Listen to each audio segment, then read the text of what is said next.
Good day, everyone, my classmates, and to our professor, Dr. Raymond Magno. So, I am VENIFLOR R. BOLAños, your discussant for today, which is my topic is about Pragmatism by Charles Sanders Peirce and John Dewey. And to start my report, what is pragmatism?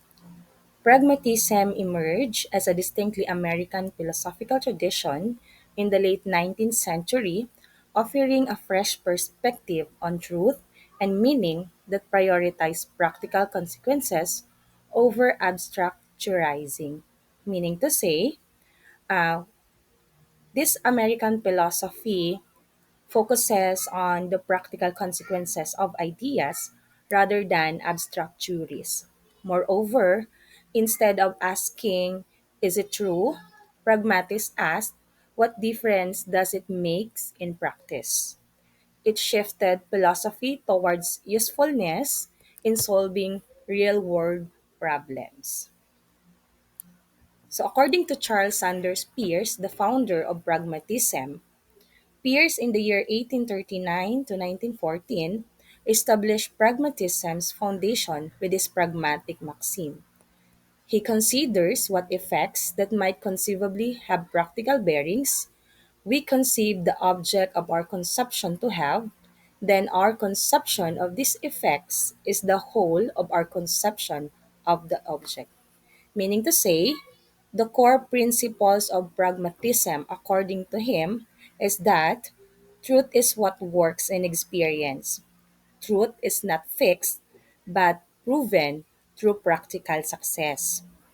Ideals are tools, concepts are instruments to solve problems, and not just abstract notions. So, moreover, he emphasized that knowledge emerges through inquiry. We learn by investigating and testing, not by passively receiving truths. And last, another core principles of this pragmatism is that reality is dynamic, the world changes, so knowledge and truth also evolve. According to John Dewey, pragmatism and democracy. Dewey in 1859 to 1952 transformed pragmatism into a comprehensive philosophy addressing education, art, democracy, and social reform. He saw all these domains as interconnected through experience. So, according to John Dewey, he saw life as interconnected through experience. So, the key ideas of this one is he mentioned democracy. So, when we say democracy, according to him, it is a mode of associated living. It means active participation. Aside from that, education is something to do with growth through experience.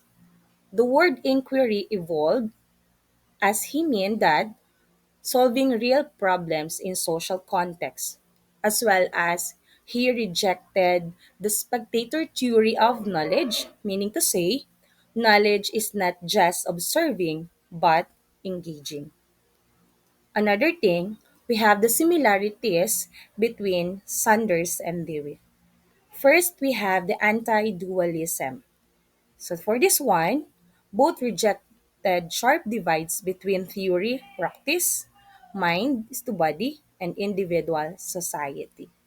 So, this time, according to anti dualism, it is meaning to say rejected rigid separations as to theory to practice, mind to body, and individual to society.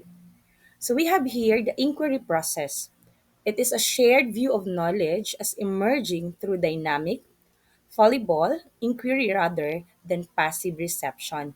Meaning to say, in inquiry, we develop through ongoing investigation. This time, we have the social verification, means it both tied through community validation and practical outcomes rather than correspondence to fixed reality. So we have here what we call social truth. which means validated by our community, and the results may not by external fixed standards. And the last, the instrumental view, it defines philosophy as a practical tool for improving human understanding and addressing concrete problems, which means in practical use of philosophy, philosophy should guide human improvement, not just abstract debate. So another thing, we have the key differences in their pragmatism. So this time, we have that Peirce or Charles Sander Peirce focuses on logical clarity, scientific method, and precise meaning of concepts. However, Dewey focuses on social reform, education, democracy, and cultural growth. Meaning to say, Dewey thought Sanders' pragmatism was too technical and narrow for addressing human life broadly. So, Dewey's critique of earlier pragmatism. So, while respecting Peirce's contributions, Dewey believed the founder's approach was too technical and narrow for addressing the full range of human experience. However, on Dewey's expansions, he added aesthetic dimension to pragmatism, emphasized embodied qualitative experience. He developed educational applications and connected philosophy to democracy. So when we say he added aesthetic dimension, it means added aesthetics when it comes to arts or qualitative experiences. Applied pragmatisms to education and democracy. And last, he saw philosophy as a tool for solving every human problems. And next, the practical impact from theory to social change. We have here Charles Sanders Peirce's legacy influenced logic, semiotics, and philosophy of science. Foundational for analytic philosophy, advanced statistical reasoning, and pioneered formal logic systems. However, Dewey's legacy is that he transformed education, democracy, and social work. Moreover, progressive education movement, participatory democracy theory, and public engagement in social problems. And how about this one? We had the ongoing influence of these two. They have the neo-pragmatism in contemporary thought, which as we have Richard Roth's linguistic turn, Hilary Putnam on science and values, and Cornel West on prophetic pragmatism. So let's move on. So as we visualizing their legacy, we have this one, Pierce's contribution, which is he established the logical foundation on pragmatism through rigorous inquiry methods and semiotic theory. His work provided the philosophical scaffolding that enabled pragmatism to stand as a credible alternative to idealism and empiricism.